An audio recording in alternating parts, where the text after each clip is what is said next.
It's spinning right now. Okay, there it is.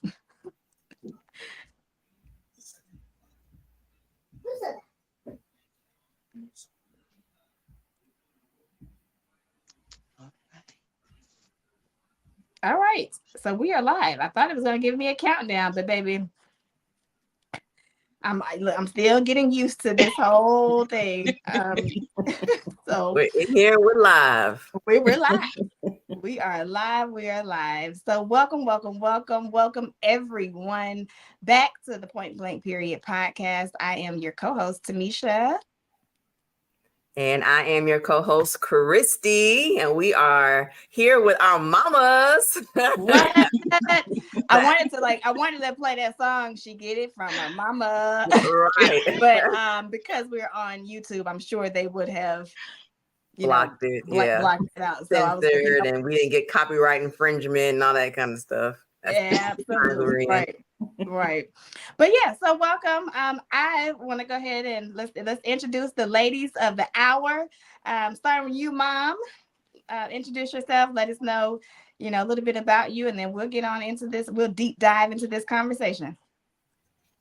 Well, first of all, I'm so thrilled to be here with you ladies. Yes. I watch you all the time. If I can't watch it live, I'm always going back to the replays and getting some good information. And, I just want to appreciate you all for taking this task on and helping women of color gain their strength and their knowledge and being able to run business, because that's what we do, is we creative and we run things and we get things accomplished. Yes. So thank you for inviting me to this platform. My name is Yolanda Hatch. I am the mother of this amazing, beautiful Black woman, Tameshia Weaver. And I guess I can say it was my privilege to be on this journey. We were talking earlier before the show started about our daughters, and just being on this journey. It seems like, although I've never met Christi's mom, we both had that pleasurable experience.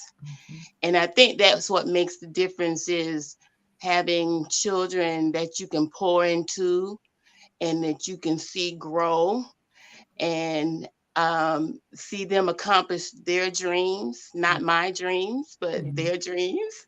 Yeah. And I'm just excited that got that opportunity to pour into this beautiful soul, Tameshia. Um, it was not easy. I was a single young mother, but I had the foresight and the ancestors going with me to help me know that I had to put my life on hold, because I had a new life to bring forth in the world, and I wanted the world to be a better place because of my daughter.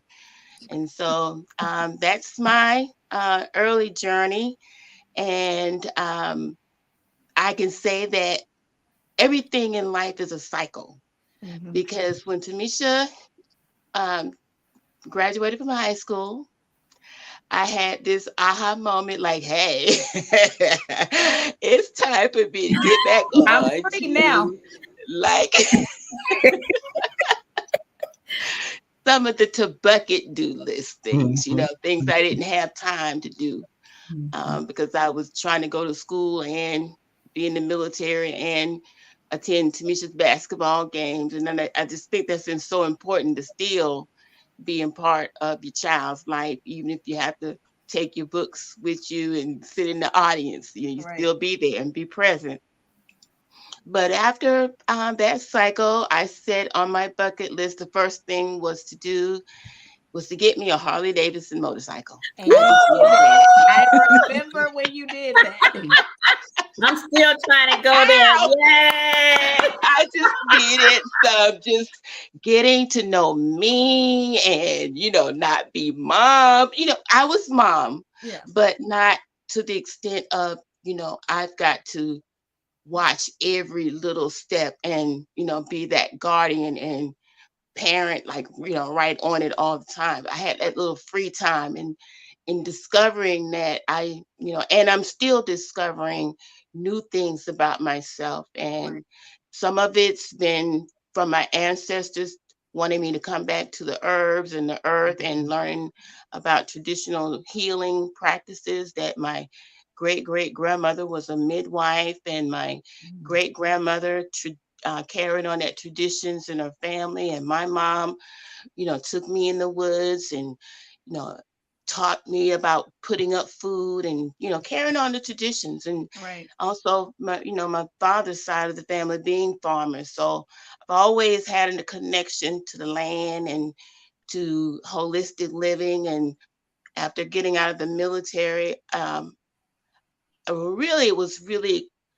was learning, but COVID made me want to get back in the fight. And because I was a nurse in the military, and I wanted to do something to help our community, I was going to go back and get my nursing license real quick and get back in that. But creator said that's not we can't continue to put band-aids on systemic issues in our healthcare, our mental health, our community, our social, our food, and all of these things. So it's I think sometimes when you get aggravated about things, it should give you the fire to want to change it.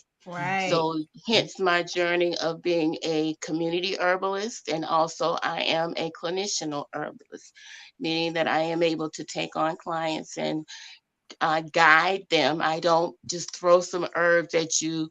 I guide them through the process of the 7 pillars of wellness, because herbs just by themselves won't do it. We have to take on a holistic approach. We have to make sure that we're eating correctly, or the foods that we can eat, as pure as we can, as what you can afford. I don't want to put all these stipulations on the food, because it is so jacked up. The food industry is, just taking one little thing to do to make a change is, some of the things that I do as a community herbalist. And I also like giving back with serving the homeless in the community. I help out at a foot clinic where we watch the feet of the homeless and provide foot care for, when you're walking on your feet all the time, you have calluses, you have women and men out with diabetic feet ulcers. So we take those challenges on through holistic approaches with herbs.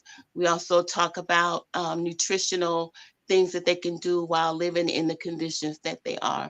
So I'm so thankful for the opportunity to spread the herbalism, traditional community herbalism that's been a part of my family and all of our families for generations and generations to come. And we just are getting back to those practices. And thank you for letting me share.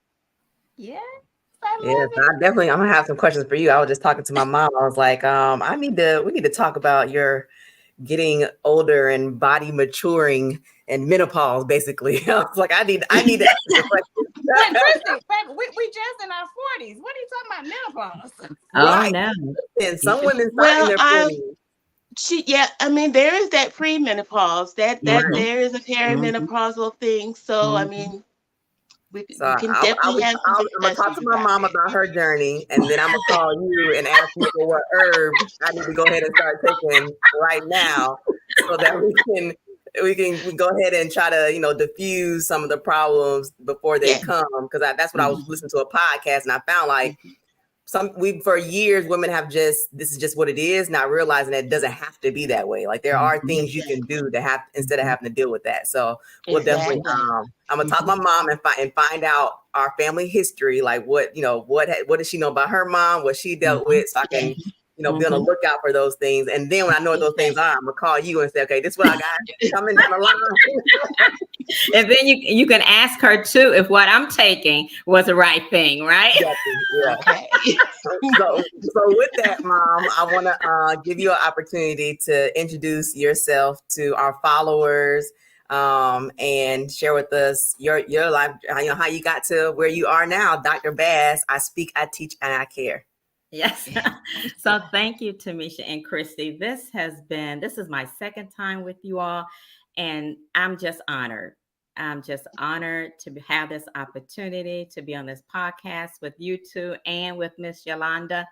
Just thankful that you all have blossomed the way that you have blossomed, and you're risk takers and you're trendsetters, and you are just trailing a path of your own, not just for you, but others are going to follow without a doubt. So thank you all for being the risk takers and being the face of so many young women, mature women that want this opportunity, but need more solid examples, good examples of what needs to be done, how to do it, and to be patient to get it. At the same time, grind to get it, not patient and wait, but patient with the right timing to go after what is already there for you, right?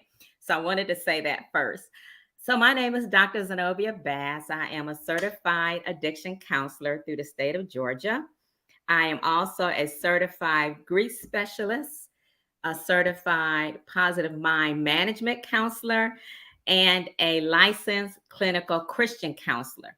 And the Christian clinical part is basically just where I can use scripture and combine scripture with the secular psychology and help people through their journey. One of the things that I learned about me a long time ago, I took a spiritual gifts test just to find out more about my spiritual gifts. And I learned what I already was operating in, but didn't realize it was a spiritual gift, right? So I understand that I have the gift of leadership. I have the gift of teaching. I have the gift of health.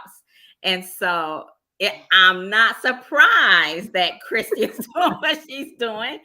It's not surprising, but what it is surprising is to see her blossom, and then for me to circle back in life, Yolanda, right? And now can step into my own after Christi and her sister are now grown, right? And that's why I talk about the timing of things. So I had Christi, a freshman in college, after winning an academic scholarship. So my family was not happy campers. Yes. At all, period. But I persevered, right? And I think I can honestly say this now. If there were any mistakes that a young mother can make, I probably made quite a few of them. Just being a young mother with a young dad, and just trying to figure it out, right? And dealing with the thought that I am a teenage mother. But here's one thing that I never stopped doing. When Christi was a baby and I was a freshman and I had to leave Ohio State University, I enrolled into a junior college, a closer college. I enrolled at Cleveland State University. Why? Because I understood the education for me and for my family was important. And so I wanted to be able to continue to give that example. You know how you're trying to raise kids, Yolanda, and you're doing the best you can. In some ways you do good, in some ways you're like, not so good. But I wanted education to be the good area, right? And so they followed in that. Thank goodness they followed in that. And so I learned about my gifts, and I used my gifts on a smaller scale, just with my friends and family. But then realized later on, after my daughters were grown and out the house, I decided to go back to school. And that's when I earned my bachelor's, my master's, my doctorate degree. And really kind of stepped into my own at that point. But one of the things that I would say is that it's, how do I say this? Being a parent, like I tell my clients, one thing to remember, parents are people too. And if children can ever understand that parents are people too, right, they will understand that if it hasn't happened to you, thank God, but you're still living, right? So so I come from a family of grandparents. Like my grandfather was an entrepreneur. My mother was an entrepreneur. She was a seamstress. So she made robes for pastors and choir robes for the church members. I have an aunt now that owns her own tax business. So it's not surprising that Christi would be an entrepreneur, because that comes through, as you were talking about, Yolanda, our ancestry, right? Mm-hmm. Our ancestors. We have it legal, is what I like to say. We have it legal. The other thing I would like to add too is that it's never too late to step into your gift. It's never too late. It's the timing of it. When you will be at a point in life that you got the I can't help it. And that's when you know. When everything you try and it's not working out, or you're stumbling at, or you simply don't like it, but it pays a bill, that's not it. Right. When you know you're in it, it's when no one can outdo you, because while they're struggling to do it, you're doing it effortlessly, right? That doesn't mean it won't be hard, but it's not the same type of grind. Mm-hmm. It's second nature to you while they're trying to, compete. Right. They're competing and you're just doing it, right? So it's not the same. So I look at my life now. I look back at my mother, my aunt. I look forward at my daughters and granddaughters, and that's what keeps me going. Yeah, I like that point of when you realize that, like, because you might fight it. It was something you said about, or my interpretation was like, you fight it, right? Like, for the longest time, like, who I am as a leader, like, I can't help it. I come in and I'm almost like a fixer. Like, if I come into a situation, I can make things better. And I took a test. It wasn't a spiritual gift test, but I've taken like a lot of different tests, Myers-Briggs, DISC test. They all say the same thing. And one of the things that I'm strong in is making things. I have a gift of making things better. I take things from good to great. Like, that's literally my gift. I can see something that's already good. Now, I'm not good at creating things from scratch. Like, I'm not the person that's going to create the scratch. But if you create it and you want it to be better, I automatically know how to make it better. Like, I just see things, and for some people that might come across as like, you always so like, everything doesn't need to be greater. And I'm like, but why not? Like, why wouldn't you want it to be better? Like, why wouldn't you want, if you have a, whatever business is, why wouldn't you want it to? Because my thought is, whatever you're doing, if you make it better, that's just touching more people. If you're operating your purpose, I believe, is something that is meant to help the world and the people. And so if you're operating in that, and you know that's your gift, then why wouldn't you want your gift to touch more people? And taking whatever you're doing from good to great touches more people. But I fought that for so long. Like, I fought being a leader for so long. And it would even frustrate me that I would be in places and I'd be like, I don't want to do this, but who's going to do it? It's like, it's for me, and now life is easier because I just know that's what I'm supposed to do. And instead of fighting it, I just show up. And it's almost like I would be in relationships, and not like, boyfriend, girlfriend relationship, but just co-worker relationships or business partnerships. And I would think myself like, almost like they picked me because they knew I would do it. And instead of having that mindset, it's like, I was picked because that's what I'm supposed to do. You know what I mean? Instead of fighting it, like, this is what I was put here to do. And clearly I keep, without trying, ending up in these positions. So just work it, Christi. So that's what made me think about what you said, when it's like, it's your gift when it keeps coming back around and keeps coming back. Like, you can't avoid it. It's like, it attaches to you, whatever room you're in. It attaches to you, whatever, group of people you're around, whatever industry. Like, it's just what you, and that's what I ask people, like, it reminds me of what you said, Mom, which took me some years to get when I was younger. And you said, what would you do if you didn't get paid for it? And money was not an issue. I was so stuck on getting paid, I couldn't hear that. It was like, what I'm good at don't pay. Like, you know what I'm saying? I wanted to be a computer graphic designer because that's what made money. And then I wanted to, whatever else came up, I want to do that because that's what made money. Like, my goal was to make money. And it finally hit me that as I got older, like, I get what you were saying all along, but I couldn't hear it then because all I was looking for dollar signs. And I'm like, what I'm good at is teaching and educating. Who makes money doing that? Right. But it's a different kind of money. It's a different kind of money. Absolutely. Absolutely. Teaching, and we all need to be teaching and educating in any profession that you're in, because it's, it's about having that knowledge and being able to express it to other people. Right. And that money, and you can see that in people's eyes when the light bulb comes on. So I know you have seen it. Well, and it's a difference. And that's priceless. Yeah. It's a difference when you're doing something for the money and you're doing something because it is your purpose. Like, and I think Dr. Z, you were saying that because it becomes so effortlessly, like it's effortless to you. It's a difference of the energy that you're going to put in it, right? Because for the last 15 years, I spent in hotel sales. And yes, I showed up and I did my job, but I even think about the energy that I'm putting into running my own businesses now. It's a difference.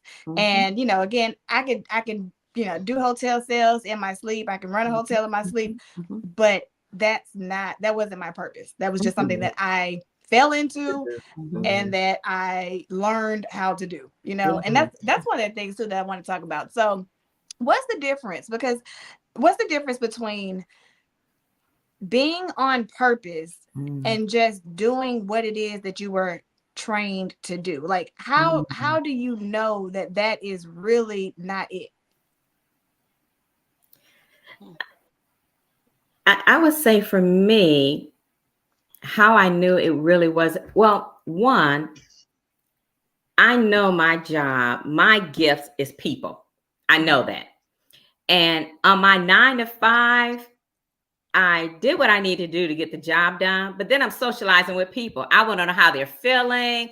I want to know how the kids are. I want to know just how are you feeling today? What's going on? So I was always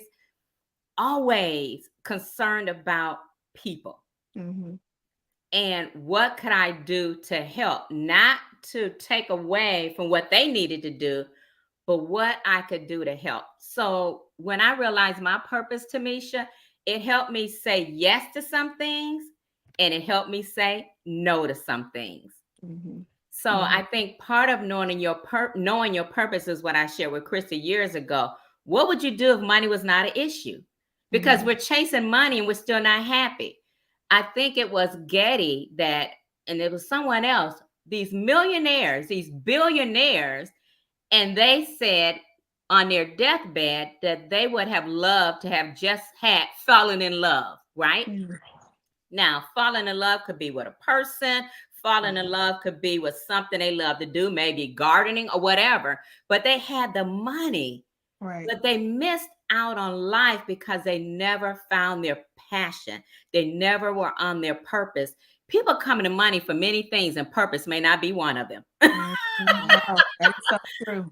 But your purpose gives you fulfillment, right? Your purpose guides you that when you leave and transition this life, you know that you would have given everything that you had out of you. You would have just given it away for the most part.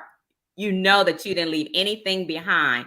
And that's what I think about purpose. I think when you're on your purpose, when it will not leave you alone. It will chase after you. So you don't have to worry about making a mistake, right? You don't have to worry about making a mistake because your purpose will not leave you alone. I agree with that. So what's been the most challenging thing though? So okay, because I can imagine, right? And I know what it was for me, but I would love to hear from everybody on here too. What's been the most challenging thing of transitioning from what you were just doing to make a living and into, walking into your purpose? What does that look like, and what was the challenge? I think for me, Zenobia, you want to go ahead, girl? No, please go ahead. I think for me, and some of this is definitely from my military experience. And I could see when there were things that I did not want to do, just like taking a little brush and brushing down a stairwell. I mean, who would want to do that? But somewhere when I was doing that, and I was like a E1 at that time, And that's like a nothing in the military. You're E1, you coming out of boot camp, and you're not, you don't have any rank.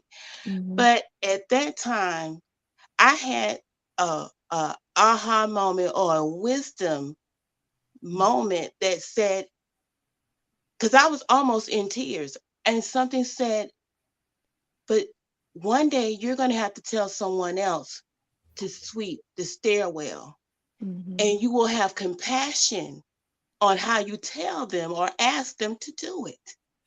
And I said, you know what? I'm going to sweep this stairwell. I'm going to do the best job that I can do, because one day I'm going to be in a position, and it's not, it's about leadership. Like Christi was saying, those traits like leadership. I wasn't in a leadership position sweeping the floor, but now as I've grown and grew up in the rank, I had leadership, and through that, having compassion, because I feel like at the end of the day, and I like that saying sometimes, that we all have to be human to each other.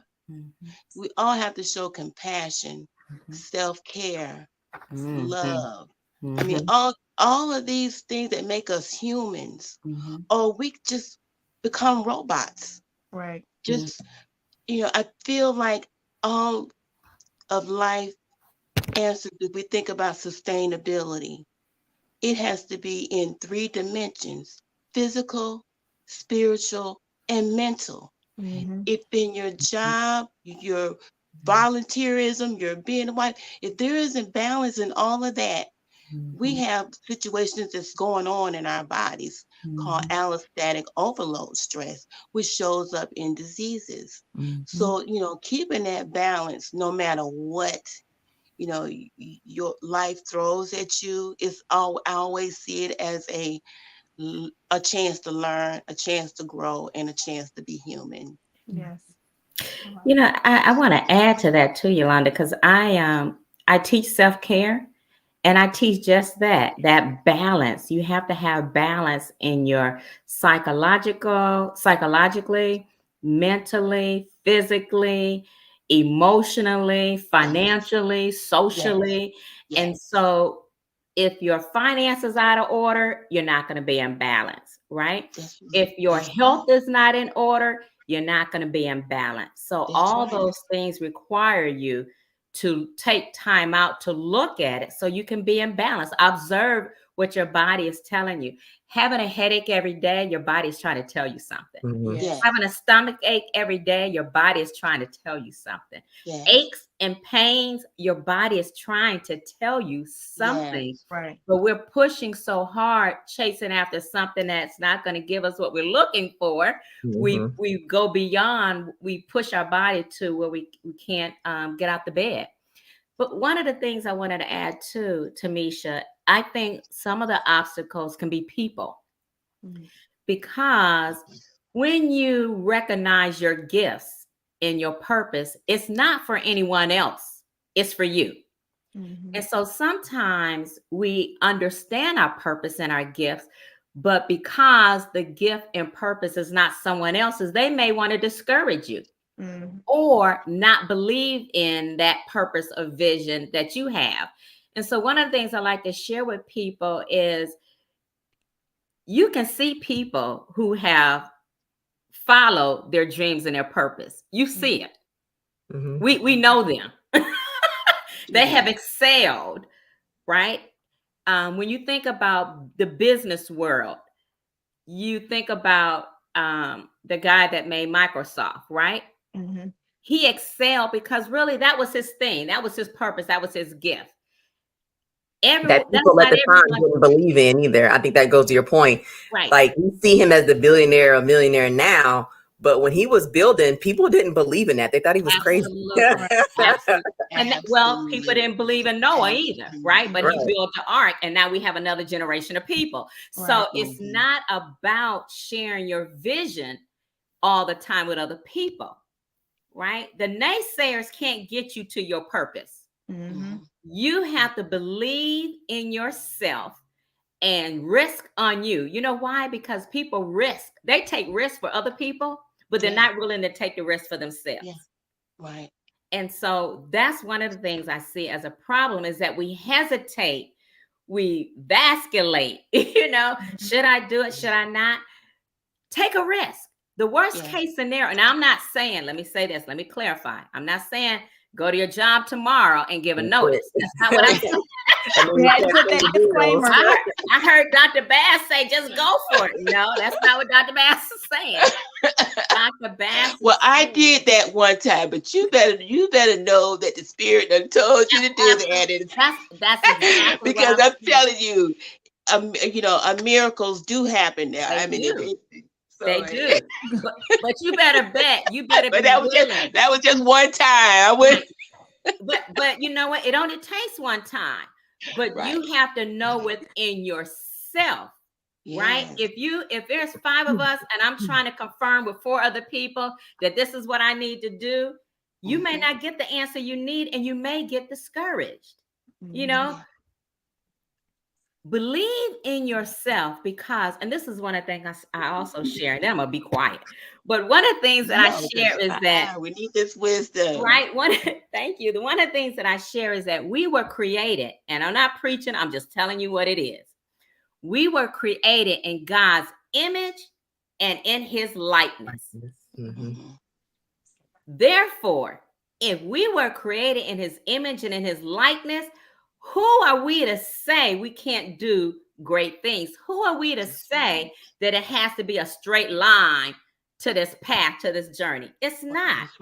But the key is keep going. Jesus didn't, he was 30-something years old, right? And there's a lot of, when you think about the context of that, was actually very old. right. Because people didn't live that long. But I was thinking about that the other day when I was watching the menopause episode, because we're living past the age in which we were expected to live, which is why we're having our eggs stop at a certain age and all that. Well, because that was literally supposed to be the end. But because of technology and so many things, we're living way past that time. And so now we're working with bodies that weren't really supposed to be here still. Well, but I don't know. I believe they were living longer back then. They were living They were in their hundreds. They were living hundreds. We died off soon. We weren't killing. When came into the world, when all that came into it shortened everything. That's true. That's true. But the point I'm trying to we the ones struggling. Right. Very true. Good point. Right. So the thing of it is just trust yourself. Now, when I say trust yourself, I'm not saying trust yourself to do the wrong thing. Don't go to your job and cuss out your boss because you think you need to have that job. Well, that job was mine. You don't have to claim anybody else's anything. Not their job, not their money, not their house, not their man, not their woman.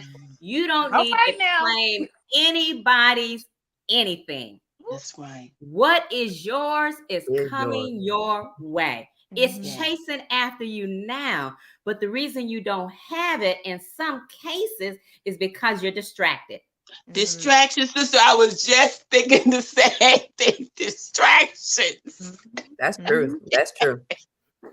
And the distractions I've learned, when distractions got the way, I realized later on, when we were thinking back to the distractions that got in the way, it was that was purposely, because your purpose is so great and because you're going to touch and change so many lives through the fulfillment of your purpose, things come along because it is not meant for by me fulfilling my purpose and living in that and doing what I was put here to do is meant to help other people. My purpose helps other people reach their purpose. Well, if I don't ever reach mine, then that's blocking other people from reaching theirs. And so things are put in your path on purpose to keep it, because the way I see it is it's always going to happen.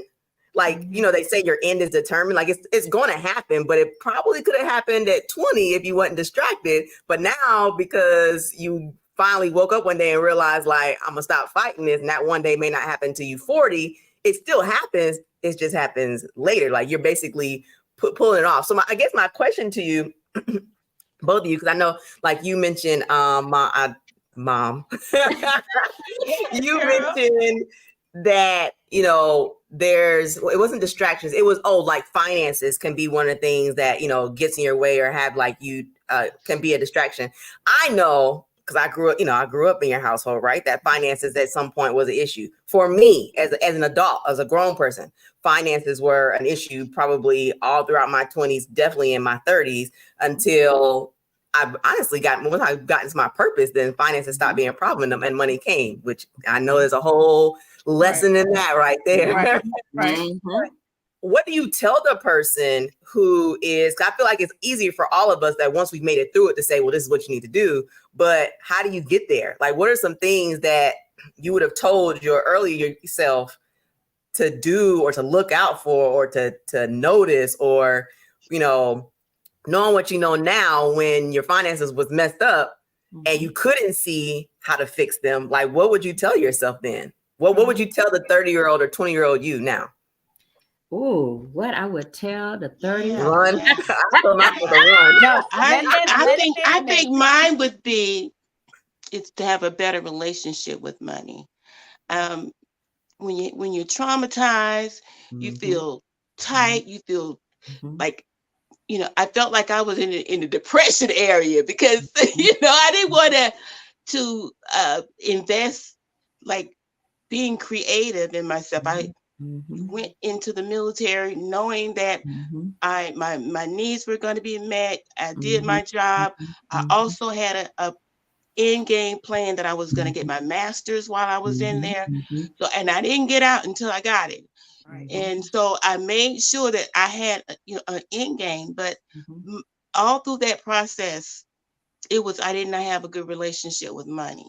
I always felt trauma and stress behind it. And I didn't realize it was a tool, and I would have used it better too. Well, and I like speaking that. on that, speaking of not having a good relationship with money, you're really like you're pushing it away.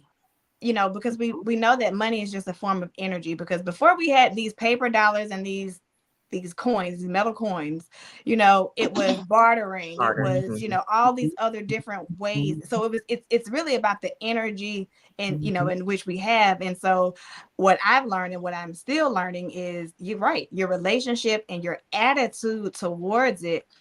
It's more, and because some people think hoarding it or keeping it all in the bank is working in their favor, which is not really. When you think about it, that money, the energy has to be put in motion. And that little motion that the bank, I don't even know what the interest rate is of savings accounts, because Nothing. Right. Yeah. I'm sorry, Tameshia. No, I mean, that's basically what I was going to say. It's just that we got to think about it as a tool and as the energy, and to make sure that every dollar is working on our behavior, and it really starts in our mind. So, yeah. Well, I like what your mom said about trauma, right? Because that's another thing. If you want to know how purposes and gifts and a plan and your future is derailed, throw trauma in the mix. Right. Oh, yeah. Trauma of any sort will cause you to doubt that you're capable of doing anything. And that is the furthest. Well, it's a lie. I'm not going to say it's the furthest from the truth, because that's not even accurate. It is a lie. Yes. Situations, when you talk about distractions, trauma is a distraction, but it's a distraction of the spirit. It's trying to break your spirit. And so the worse your trauma is, in some cases, the greater your gift and outcome probably was going to be. Right. And that's why I go back to, you were created in God's image and his likeness. Whatever your belief is, you were created out of something great. Whatever your belief is. And for a great purpose. And for a great purpose. I just feel like we need to instill that so much in our babies. I just want to squeeze them on and let them know you are here for a purpose. You're not, okay, let me just get out that soapwagon. No, go ahead. I love the babies, and they need to know that we need them. We need every last one of our village, to come together. Right. Yeah. I like when you said the word creative, that it sounded like you were saying you had creativity, you just weren't using it. I put like almost all of that together, like the creativity and money. Like I was reading, I don't know which book it was, but so I can't give credit to it. But it was a book, and it was saying that the way to success is through creativity. People, when you want even financials, if you determine that success is related to finances, because some people don't see it that way. But if we're talking about you reach a level of success because you've reached a certain level of security, and that security, to me, success equals security, whatever that security means for you. Some people are secure at $30,000 a year. Some people are secure at $1 million a year. Some people are secure but it gives you the freedom of security of whatever that looks like for you. And that it says you reach that through the ability of being creative. When you think about anybody who is successful in life, it's not because they just followed what was already there. They created something, whether it was the creation of a event. The tea that I had for you, Miss Yolanda, that tea was amazing that we had at that event. Oh my God, I love tea, and that tea was everything. I get some of that from me. But share with your mama, but go ahead. Right. that just reminds, like all those things come together. Like if you want to have more success, if you want, even when you're in your 20s and you're stressing about money, you think of yourself, stop downplaying that thought of creativity that you have because you think, oh, nobody's going to buy this, or nobody's going to support this, or no, they're going to think I'm crazy. Like I feel like all of us at an early age had something in us that was creative, that was different from the norm. And we just held that thought and held on to it. And it may have been, because I got to finish school because I got these kids to take care of. Or it may have been because I got to finish this master's degree because that's what I said I was going to do. But there's still something in the back of your mind that's saying like, but you should create this, whatever this creating is. It may have been something in the master's program. It may have been something in, getting your degree, or maybe but I feel like everybody has that. And I feel like when we say the word creativity, we think of like creating the arts or creating, but creativity is like working at a daycare center and it's a better system to feeding the kids. But you're holding that back and you're not sharing it because you think they're going to think it's stupid. And that could be the thing launches you to the, whatever the next thing is, the director, or putting that in place for all the facilities, I want to piggyback on that. Author Ash has a quote. And it says, start where you are, use what you have, and do what you can. Yes. And so the challenge, people, they keep thinking they have to achieve more. Well, you haven't used what you have. If you have an associate degree, use that. If you have a bachelor, use what you have. If you don't have any degree, but you got knowledge up here, teach someone something. Yes. So start where you are, wherever that is, wherever that is. And I like what you said, Yolanda, when you were cleaning the steps. Start where you are. Yes. Use what you have and do what you can. I was reading an article. It was 50. And know that you're not going to always be doing it. Because that's right. And thinking forward, thinking in the future. Visionary. Yes. Vision and foresight. I was reading an article. It's 50, I think it was 50 women over 50 that are social activists or something. And they made Forbes magazine. I think it was 2021. There was a woman that had been in prison. And by the time she got out of prison, I think she was 50. At 50, she started this program for women in prison to help them, to ensure she had a miscarriage in prison because of the treatment, the care, or the lack thereof. So when she came out, she had started, I think her name was Wynn, W-I-N-N. I can't think of her first name. But the point, at 50, she started, and somewhere in her 50s, she made the Forbes list. Now, come on. But you have so many success stories like Vera Wayne and all of these people. Like don't worry about your age. Just do nothing what but a number. If you want to use a cliche, you can use it then. Age ain't nothing but a number. That's it. You can use it. It's about always learning. Always learn, always learning, always giving. And remember, the gift that you have is not just for you. And it's not going anywhere. It's to change the world in which you live. That's what your gift is for. If you think my gift is going to make me rich. Okay. Wrong thinking. It's not that it's not going to make you rich, but the thought is my gift is going to help my fellow women.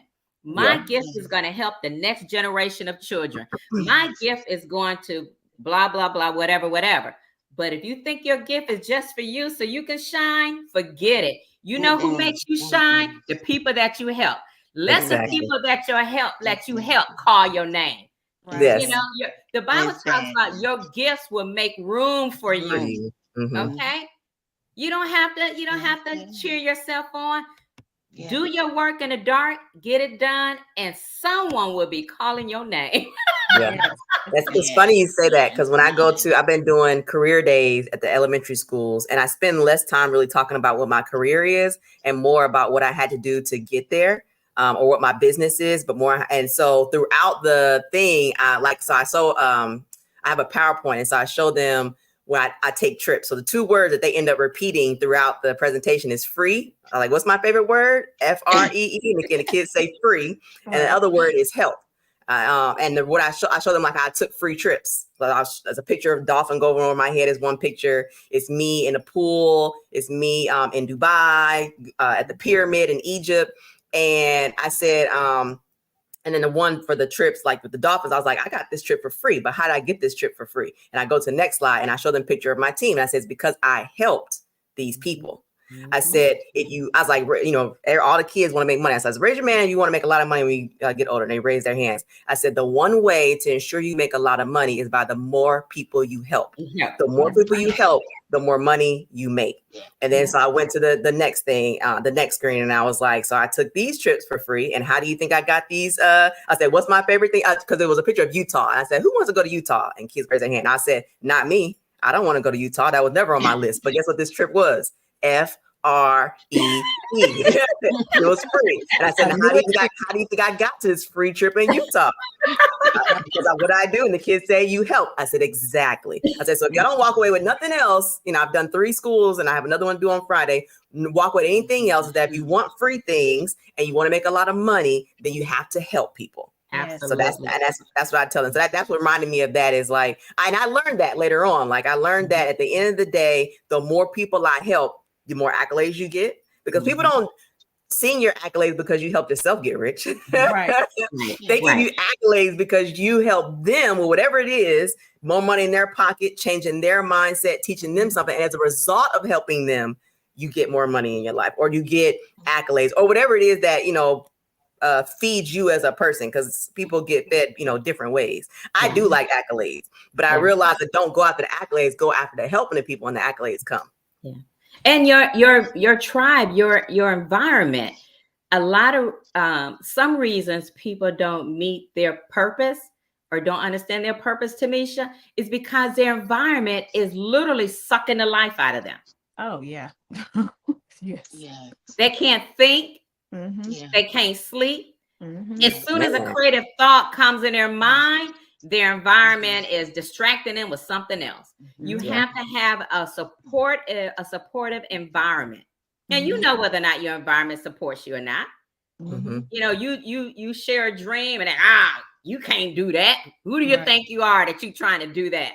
Well, that's not the environment. That's not a good environment. Now, I'm not saying leave the environment. You can't even do this. How you gonna do that? Right. Yeah, I'm not saying leave your environment. I think sometimes your best friend need to be your journal. Sometimes your best friend need to just write it down. Write it down. and talk to your journal about it. Yes. You really do need to know, who's in your tribe, and they need to be on your side. Yeah. Or you don't need to be running all of this. And show gratitude to your tribe. When you have people who are providing that for you, who are good sounding boards, who are supportive, who are always cheerleading you, like, show gratitude to those people, because they are like 1 in a million, and they should receive their flowers as well. Yeah, so true. And Christi, you bring up a point. About I think we as women, we need to have a team. When I look at my team, I got my acupuncture person on it. I got my massage therapist. I got my psychiatrist. I have all of that on my team, and I feel like everybody need to write down at least 3 people outside of your family that supports you physically, mentally, spiritually, that you can exercise with and talk to, because talking helps, a lot of things. Talking can help, out some diseases that we have, just because a lot of it's emotional. Yes. Right. Yes. Emotional. You're bound by it. You're walking angry. You're talking angry. It's like, release that stuff. And if you can't find a friend or 3 other people you can talk to, something that our community don't talk about is seeking help. A lot of employers provide EAP, which is Employee Assistance Program, where you can receive, depending on the program, 3 to 6 sessions that you don't have to pay out of pocket, that you can go and talk to someone.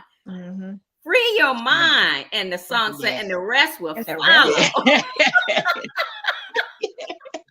Yes. That's definitely what I tell my people in my circle. When they start telling me, different things, I'm like, when's the last time you talked to a counselor? Have you had an appointment? Do you need some referrals? And there's nothing wrong with that. You can count on me for saying that. There should be no stigma. There should be no judgment. It should be love. It should be self-compassion. Absolutely. And it's a form of help. It's your team. It should be in your toolbox. Absolutely. Because life is tough, right? And it's not getting any easier in some aspects. Yes, we can go through the drive-through. Yes, we can microwave food. Yes, we can text. Yes, there's some things that we can do quicker. But is it better? Is it healthier? Right? Not always. Right? Not always. I'm sure Yolanda, as a clinical herbalist, was like, "Oh my God, microwave? No, girl, I hope it wasn't showing up in my face. I saw it all in your face. What, fast food? No."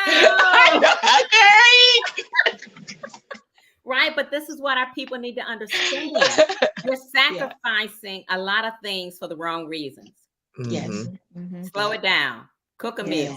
Definitely slow it down. Yes, I was just telling my husband I love to cook. It's a emotion that I get into cooking, and I don't want nobody cooking my food when they're angry, and you don't know, who at the restaurant. Just hopefully you got a rapport to know that their good energy is going into your food. But I love putting love into that pot and stirring it and smelling those aromas. That's all healing too. And I love my husband who loves doing in the kitchen. Look, in the kitchen. And I love my husband that loves doing it too. I mean, cook it up, baby. Cook it up. Yes, girl. Put that love in it. When is that lamb gonna be done? Oh my God, you're the best. Where's your chef at? I mean, I talk that up. Right. All kind of gratitudes. That's right. Getting the gratitude. Right. It's important that when you talk about your gifts and you talk about your purpose, it's important to know that your purpose is waiting for you to say yes. Now, and so with that, because the whole time I'm sitting here and I'm thinking, I'm looking, because I know my mom's journey, right? And it's so interesting because Christi and I were both the same age, both born in the same little time period. So y'all were pregnant together. But as I'm listening, I'm like, oh my God, like their stories are so similar. It's really kind of bugging me out. But one and going back into, so I know I actually got a chance to see my mom walk into her purpose, right? And with that too, I remember her walking in her purpose so much that she was doing all of it for free, right? And so it wasn't until somebody had to say, hey, like, we appreciate this, but you need to start charging, right? Or I would go with her to like some vending events. I remember just a few years ago, go with her to some vending events, and I'm helping her sell while she's there. And she's gonna pretty much just give it away. She's like, what? No. So I want to bring it out because it's so you know, when you're on the next part of your journey, right? You've been doing all of the things that you've been doing just to make a living, just to raise your kids, just to provide, you know, your life, provide for your life. And when the light bulb comes on and you start walking into your purpose, I know it is hard to start charging for it. So I mean, Dr. Z, I'm sure you've done some free counseling sessions. You may have given away some of those free affirmation self-care calendars. I mean, because we get so excited about the fact that we just get to do what it is that we love to do. We forget that we need to, like you said, this gift is supposed to make room for you. Yeah. Yeah. Like an extra bedroom in your house. Like expansion. Renovations. So like I said, Mom, I know you. I must say there was a honeymoon period, and I think still it's a matter of, you know, how I value myself. On one end, that was one of the committee members in my head, and saying, you know, that not to charge, and the other one was, you know, just the educational piece of wanting to get it out there, get people used to taking the herbs, because we've got 3 generations that know nothing of herbal remedies and things that their grandmama did. So at that point that was, but I started taking business classes, and I went to a herbal entrepreneurial conference and started talking about we have to value ourselves. And it's good to hear that message from your community of professionals about valuing ourselves, because I guess if I devalue myself, then it's a pyramid effect on devaluing those who either have more experience than I do or less experience than I do. So it, you know, looking at the expenses of, it costs me to grow the herbs because I grow them locally here. I don't source out a lot of my herbs that I go for my tonics. It costs the electricity. It costs the gas. It costs my, you know, time is right. You know, time. I mean, so I had to look at that equation, and someone had to show me the equation for me to be able to say, okay, I need to actually come into and I guess this is the thinking, you know, the business side of the thing that I love and I'm passionate about. There's still a balance there, because I don't want to take my, you know, savings or, you know, my other resources and put it into other areas, because that will keep my house unbalanced and I won't be happy, you know, and I won't be able to be the best of myself. So just understanding that, you know, I had to come to some realizations on those points. I like that though, because I mean, there's definitely lots of things that I do for free, like my Tuesday teas, you know, and people are like, you could have been monetized that, like, you know, Facebook group, and you get them in a group and you send them emails and then they start paying for this and they start paying. And I'm like, but I just like doing that. Like, it was really for me, you know, I needed to read more books, and that ensured if I say I got to show up at a certain time and talk about this book, then I got to read it before this time. So it was like, for me, accountability, and people were just benefiting from something I'm doing to hold myself accountable. So I definitely understand that thought process of, and appreciate the idea that knowing as a community, we wouldn't be open to paying for it yet. You have to first educate. And then once you educate, then you can get to the point where you can charge for that. So I think that's really true for all business, you know, for all businesses, for all things you're doing. Like, you got to give a little. They even say, like, when you are charging, you still give them more than what you're charging for. So, like, if you want people to pay $1,000, then what you should be really giving them is something that's worth $2,000.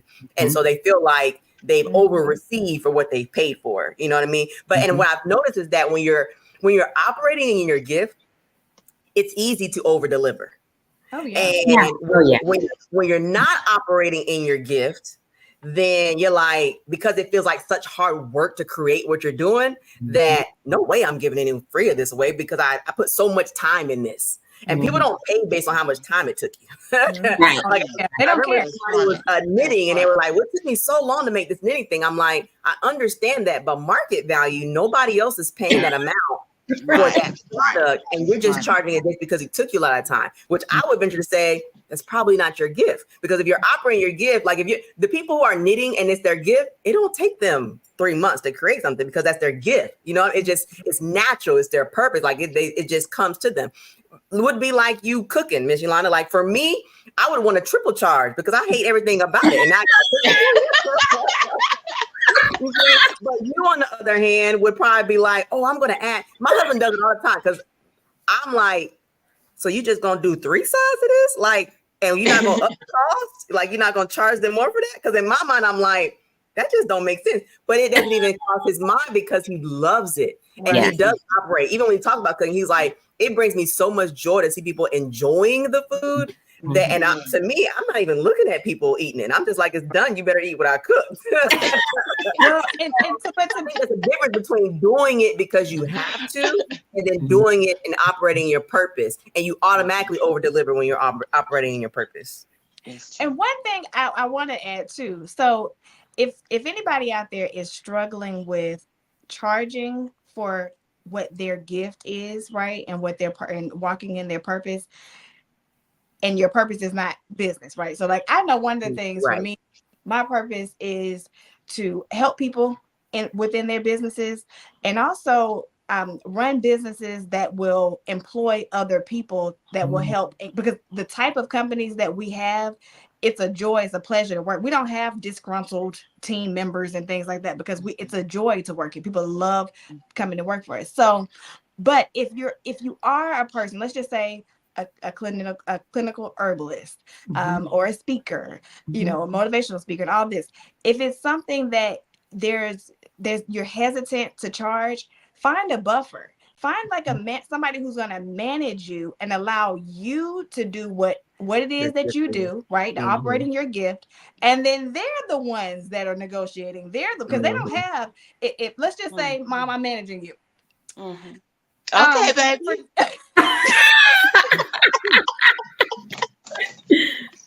Everybody heard that. Everybody. I heard it, Miss Yolanda. I heard it. Like, when somebody calls you up to go to your very next workshop and you say, thank you for reaching out, but you'll have to speak to Tameshia, my operations manager, and they come to me, I don't have no feelings. Right. Being a herbalist and a motivational speaker, that ain't my calling. Yes. So what my calling is to go get the money. So this is what she charged, point blank, period. I wouldn't get emotions in my feels, and it's a different, because I can see like clear as day, if somebody was to come to you, or even you, Dr. Z, or anybody who is literally so passionate about what they do and it's not business, that they're leaving so much on the table, which will allow you to, again, reach more people. The more you have, the more you can reach. And whether it's through, like I said, the energy, because again, money is just a tool. So sometimes it's not even about this. Sometimes if they call you to go to Egypt to teach, and it's a right situation and the right deal, it may not even be about the money. Now it's just more about the experience and more getting across the seas and getting my message out to other people. So I just wanted to drop that in people's minds and in their souls, is that if you can't do it, find somebody who can kind of be the buffer for you and let them help manage you. Yeah, that's good to me. Thank you for that. I really thank you for that. That's really good. Yeah. I was also thinking about when I first started doing my self-care, I did a Pamper Me Saturday, and almost like a test group. So I had a Pamper Me Saturday. It was for women. I invited someone to come in and do facials for Mary Kay. Okay. I invited someone else to come in and do yoga. And at the end of that, we talked about self-care. That was free. It was like 8 to 10 women, and my aunt, because I invited friends, family, and just other people. And I remember on that day, my aunt said, "What are you waiting for? You need to do this." And I thought, wow, Auntie, that's good. You know what I mean? And that launched it. And so I'm saying that to say sometimes you just need a test group. Yeah. People that will be honest. Yeah, I can see where you want to do this, but you may want to tweak this area or tweak that area and be able to accept what they say and don't take it personal. Right? My mom did that for me. My mom, I'm just not to interrupt you, but my mom gave me some good, I did a little test like that. And my one takeaway my mom gave me was I needed to get there a little earlier because I get there right on the day of and I'm, rushing around trying to make sure everything right. And by the time I present, I'm presenting, but my energy level's gone. So yeah, you got to have that testing ground to work out the kinks. Yes. And I will also add, when you get these contracts, do exactly what Yolanda said. Get there early. You should be there set up, ready to go before your participants or your clients or potential clients arrive. They don't need to see you putting it all together because it looks unorganized. And then you're upset because you didn't have any buyers. Your gift made the room for you. Now you have to do the proper professional side of it. Have your act in order when you get there. And when you travel, if you get a contract, it's okay to ask for lodging. It's okay to ask for meals. It's okay to ask for airfare. It's okay to ask for these things because your gifts have made room for you. Now, there's some negotiation that may take place. Like Tameshia said, find a buffer that can work through all that if you're not willing to do it. But take a risk on yourself, right? The worst that can happen, you learn from the failure. You can learn from failure, right? And then you're ready the next time, right? And you just keep trying. Why? Because you're not going to get sleep because your purpose and your gift is not going to allow you to rest. I keep saying that because it's true. It's true. It's chasing you. It wants your gift to the world. And if you can think broadly about your gift is for the world, then you can understand why you're restless. And the other thing I tell people, on the side of your bed, have you some piece of paper and a pen. So at 2, 3, 4 in the morning, when you wake up and you understand, why am I awake? You're awake because there's some wisdom that's trying to drop in your spirit, and you need to be able to write it down. Write the vision. The worst time that happens for me is if I'm in the shower. In the shower, in the bed, in your car, pull over. You know what it is? And that's the other thing I tell people. Find your place of peace. Oh, yeah. Ooh. When you find your place of peace, oh my goodness, it's like download from a computer. It's just downloading information to you. And you're like, where did that come from? Just start writing.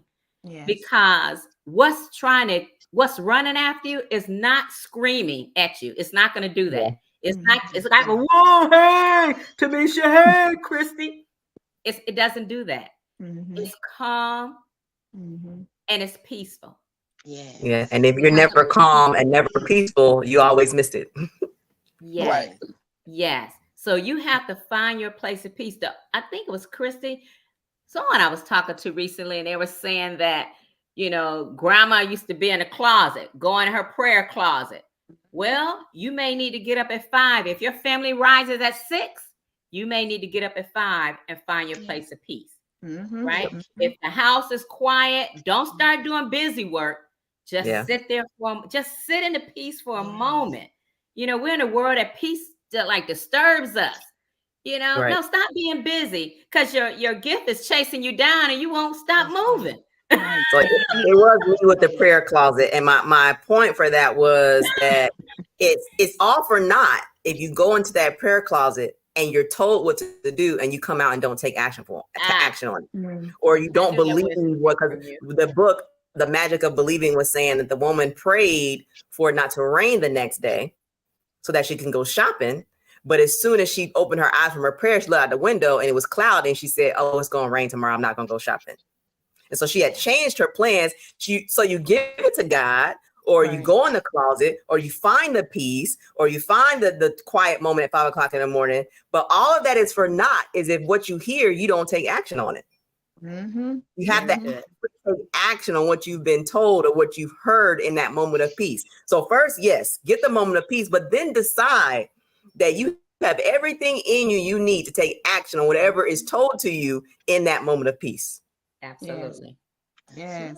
And distraction is gonna come. So that girlfriend, they need a ride somewhere. They call you up while you trying to make your plans, and they say, "Girl, I need a ride somewhere." Not today. I can't do it. Yep. So you don't feel guilty. Right. You have to be guilt or feel it and still do it. Feel the guilt and stick to it. Boundaries. Yes. Nothing wrong with boundaries. Everybody needs boundaries. Yes. Even the girl that needs the ride need boundaries. That's right. This is about your gift and your goal. And when people are on the move in their gift and goal, you can't find them. They busy about their business of being on purpose and going after their goal. So you too should be about your business. Focus on your purpose and going after your goal. Let your gifts make room for you. I said it before, I said it again. Start where you are, use what you have, and do what you can. Author Ash. That's his quote. I love it. Well, on that note, because y'all been preaching this whole time. So, if nothing else, the mama wisdom, granny wisdom. And let me tell you, and I know I am, and I know Christi is so thankful to have come into this time of place, this time through y'all, for real. I can write stories about just all of the different experiences that I was afforded, which gave me just the opportunity to be where I am now. And so I am so thankful. And I definitely want to make sure that y'all get y'all last words for this time, but we got to have you back on. Right. Absolutely. So so Mom, if you want to take us out, and then Dr. Z, and we will, this has been good. So we'll wrap this up. Well, my main point is just thinking about the word sustainability. It applies to everything. Looking at it from a spiritual point, a mental point, and a physical point. Write what that means to you and go forth in it, because we are all great and we all have a purpose. Oh, yes. And where can we find you? Definitely, I'm on Facebook at Yolanda Hatch Hearbilst, and on Instagram. And my wonderful daughter will be getting me together a web site soon. So look forward to that. I'm going to be doing some conferences this year. This year is my year of conferences and giving back to the community. So I've got several conferences coming up. Conferences, y'all. Paid conferences. Yeah. Woo, girl. Oh, yes. Paid conferences. And also want to talk about Miss Emma Dupree Day we're having on May the 4th. So if you're following me on Facebook, Miss Emma Dupree was a natural healer and community herbalist back in the 1800s, and she had a lot of wisdom. So thank you all. I love the show. I will be watching more episodes, taking notes, and going forth in my business as well. Thank y'all so much. Thank you. And I just want to piggyback on what Miss Yolanda said. Thank you, Christi and Tameshia. This has been a pleasure. I am extremely honored to have sowed what level of seed that I could sow into Christi, and know that she found someone like-minded like you, Tameshia. So very thankful for that. I'm thankful she said yes. I definitely want to reiterate, start where you are, use what you have, and do what you can. That is the most free quote that I've ever heard, and I like to share with people. So my name is Dr. Zenobia Bass. You can reach me at www.Zenobia I speak, I teach, I care, and because I care is why I speak. Because I care is why I teach. So if you need a speaker for your event. I am a paid speaker and we're happy to come to your event and share the love. I teach self-care in 7 areas: spiritual, physical, psychological, professional. I'm missing some.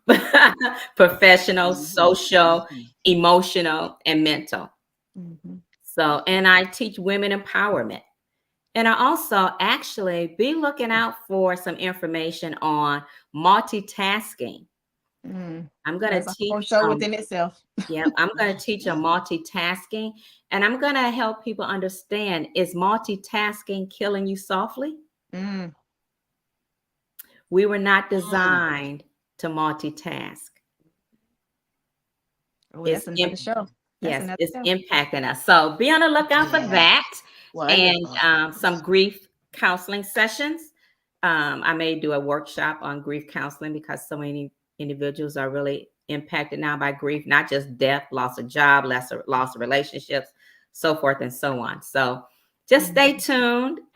Christi and Tameshia, again, thank you. This has been an honor.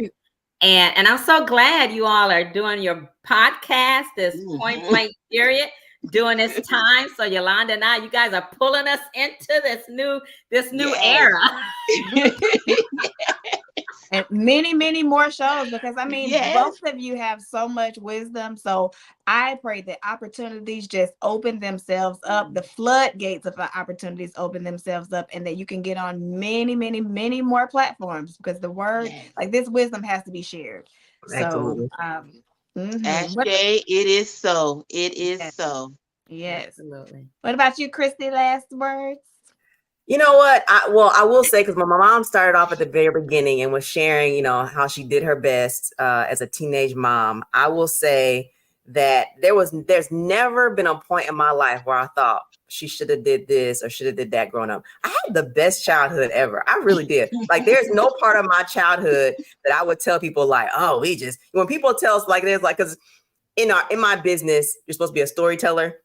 And I'm like, I don't have a struggle. Like, we always had a food, a house over our head. Like, I do understand, I'm not blind. Like, I do understand there were some things, but I never felt like my mom wasn't doing everything possible to make the best situation for us. Like, education was important. We were always great in school. We always had everything we needed in school. Maybe not everything we wanted, but it made us who we are. And not in a bad way. You know how they say, like, you take who you are and you make the best of it. It wasn't like, well, it was so bad and I became this person. I made it like My mom did a really good job. And as a result, I'm doing a really good job as a mom. And so I just wanted to say, for all moms out there, we do the best we can, and we let God and whoever we believe in fill in the blank. But your kids will turn out okay. And I keep telling myself that about my own. They will turn out okay.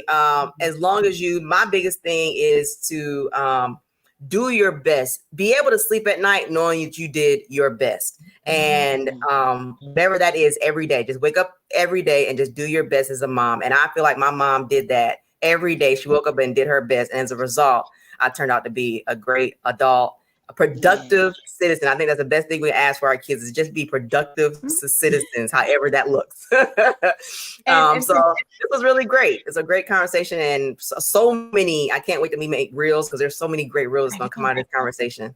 Right. And to piggyback off of that really quick, because kids go by what they see, not by what you say. And I just remember, like, just little lessons that my mom would teach me just by me observing.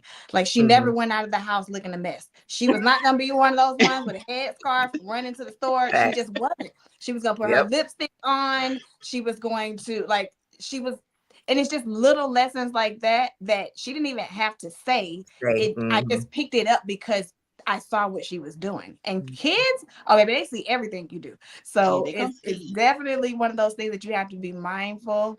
And if you are going to, get off your walker and go slip up, do it behind closed doors, because they are watching. They are watching. They are. So if anything, try to hold it together. That's right. Don't do it in front of the babies. Thank you, Right. Christi. Thank you, Tameshia. Right. But thank you so much, Mom. Thank you so much, Dr. Thank Z. We look you. forward to the next one. We may have to make this like a quarterly thing. Quarterly Like, things, right. Right. I would We love it. appreciate you. Yes. Everyone, thank you so much for tuning in with us. Thank you for hanging with us. Like this, we wouldn't even be here if it wasn't for you, right? And so we just appreciate you. We want you to make sure that you like, follow, and subscribe, point blank period, on all things social. And just like, let's stay connected. So until the next time, peace. Bye. Bye. Bye-bye. Bye-bye.